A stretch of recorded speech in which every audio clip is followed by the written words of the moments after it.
皆さんこんにちは。北海道日高地方の養蜂場からです。前回の動画を撮影してから1週間が経ったところです。時は5月下旬の2日間です。天気は1日目は曇り、2日目は曇り時々晴れ、しかし時に霧雨が降るという2日ともあまりすっきりしない天気でした。撮影を行った時の気温は養蜂場そばの日陰に設置してある温度計によると、1日目は14度、2日目は16度で、気温の方もこの2日間はあまり上がりませんでした。北国の春は駆け足で進んで行きます。つい2週間前には冬枯れの名残をとどめていた山の木々でしたが、今は一転して葉っぱの緑が映える季節になってきました。主な蜜源植物であったタンポポの時期は早くも終わってしまいました。この地方の次の主な蜜源植物はクローバーなのですけれども、まだほとんど開花していません。ですから今は蜜源植物の端境期なのです。タンポポからクローバーにつながるまでの短い空白期間になっています。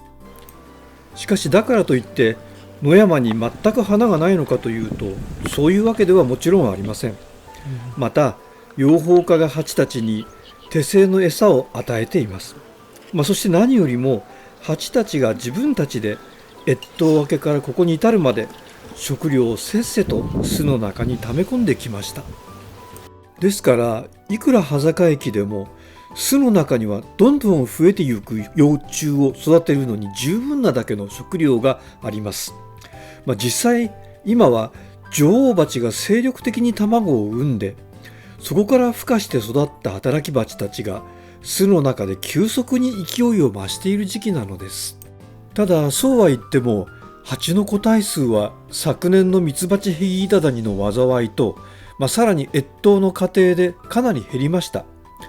今個体数が盛り返してきていると言っても、まだ巣板3枚で十分に足りているぐらいです。3枚の巣板の合計6面のうち1面はまだ巣房として蜂たちは使っていません。ですから巣箱の中に巣板を追加するのは今ではなくて今後のことになります。さて、女王蜂が盛んに産卵している時期なので、今回なんとか産卵している現場を動画に収めたいと思って撮影に臨みました。しかし残念ながら私のカメラの前で女王蜂は産卵してくれませんでした。先ほど言いましたように当日は時々霧雨が降っていたので、あまり落ち着いて撮影することができなかったということも影響していたかもしれません。ただ前回の撮影の時、つまり1週間前の撮影の時には女王蜂は私のカメラの前で産卵してくれました。そのため彼女が産卵している様子をその時なんとかフィルムに収めることに成功しました。そこでこれからその時の様子を皆様にお見せしたいと思います。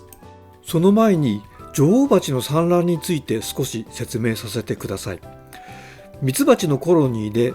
通常の状態ですと産卵するのは女王蜂だけです。そしてコロニーの中で、これも通常の状態ですと女王蜂はたったの1頭です。この唯一の女王蜂はものすごい数の卵を産みます。1日あたりの産卵数は、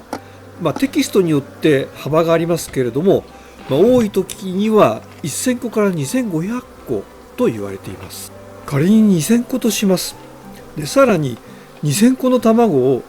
昼夜を問わず1日24時間産み続けるとします。そうすると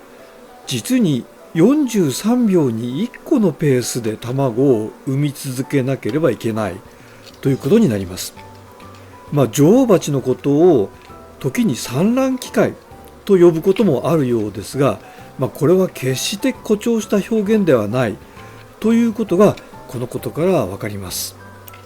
なお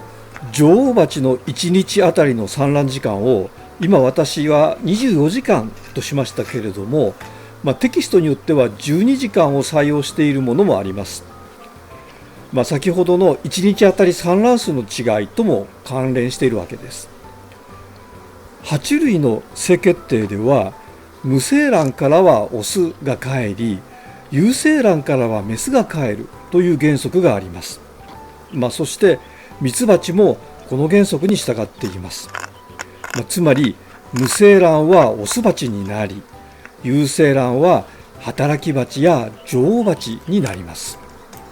メスの卵は働きバチにも女王バチにもなり得るわけですが、孵化した後の餌の違いによって実際に働きバチになったり女王バチになったりします。働きバチの卵は巣板の中央に産みつけられます。それに対してオスの卵は巣板の下の方にある少し大きい巣房の中に産みつけられます。さらに女王バチの卵は巣板の下の方に作られる特別仕立ての黄椀の中に産みつけられます。女王バチは巣房の形に応じて有精卵と無精卵とを、つまりオスとメスとを産み分けているのです。それでは前振りはこれぐらいにしまして、次に1週間前に撮影した産卵の実際の様子をお見せしたいと思います。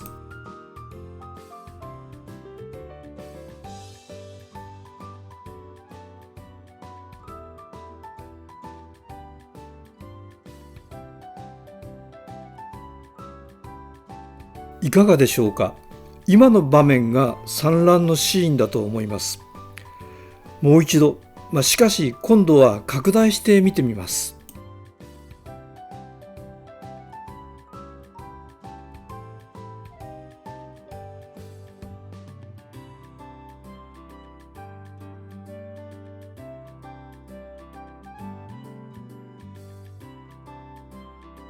まず女王バチは空の巣房に頭を突っ込んで巣房の中を検査しています。この時前足を使って巣房の大きさを測っているようです。そして巣房の大きさが普通よりも大きいと判断するとオスの卵を産むようです。次いで女王バチは少しだけ前に進みます。そして巣房の中にお腹を入れます。この時に産卵を行っているのだと思います。周りを取り囲む働きバチの厳かな雰囲気が、この行為がミツバチにとって神聖なものであることを物語っています。女王バチはこうした行動を数回から十数回繰り返した後に休息します。休息中は餌を食べたり水黒いを行います。そして休息を終えてまた産卵を始めます。女王バチは羽化後1週間ほどしてから交尾飛行に出かけ、そこで一生の産卵に必要な精子をすべて仕込みます。女王バチは交尾飛行を終えて間もなく産卵を始めますが、産卵を始めるともう二度と交尾しません。女王バチの貯精脳に蓄えられた精子は2、3年と言われる寿命が尽きるまで使われ続けます。今回はここまで女王バチの産卵について産卵の実際の映像を紹介しながらお話ししてきました。最後にこの養蜂場のこの1週間の変化について少しお話しします。前回の動画では春にスズメバチトラップを設置することの意義についてお話ししました。この1週間に早速2頭のケブカスズメバチを捕まえることができました。これを受けてこの養蜂場では春のスズメバチ対策を強化しようということで、巣門の前にご覧のようなスズメバチ捕獲器を設置しました。少々スズメバチに対して神経質になりすぎているようなんですけれども、ミツバチのストレスを少しでも減らしてあげたいという配慮から行っていることです。私たちが神経質になっているのはスズメバチに対してというよりも、むしろミツバチヘギイタガニに対してです。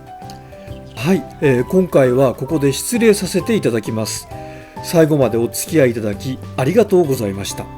でなお、登録高評価で応援していただけますと大変に励みになりますので、よろしかったらお願いいたします。それでは次回またお会いする時までごきげんよう。さようなら。